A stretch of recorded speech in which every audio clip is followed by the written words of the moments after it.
Nneka was a lady of about 24 years old. She lost her parents when she was 10 and since then life has been treating her bad. She was maltreated in her uncles which made her run out of the house at the age of 17. When she ran out of the house, she has no place to go. The only thing that she believed was that God would never fail. There was an uncompleted building she saw and ran into it in another town far away from her own. In the middle of night when darkness prevailed the day and the only thing one can hear was the chirping of insects and that of frog was audible.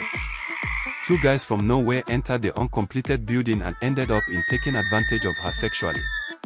Her tears formed an ocean and her worries became unbearable because no money to go to the hospital for a proper examination. Months later, Nneka found out that she was pregnant. That was when darkness overpowered light. But deeply in her thoughts she believed that God is alive. She started begging in the street for months and used the money she gathered to start a banana business. She sells banana along the street just to take care of her and her baby. 1 week before the date of her delivery, she was knocked down by a car and was rushed to the hospital. The person that knocked her down paid for the hospital bill. Something happened. Immediately she was discharged. She just trying to stand up. She cried with loud voice. Labor has started. The person that knocked her down called the attention of the hospital. Thank God she gave birth to a bouncing baby boy. This is how Nneka came to know the guy.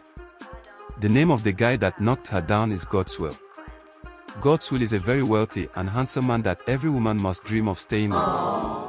Nneka falls in love with God's Will and God's Will falls in love with Nneka. They later married and gave birth to another 2 children, Jasper and Queen. One early morning she came out looking directly to the rising sun. She said, I am happy now. Love can heal. If you find this story worthy of your like, subscribe and share. Thanks.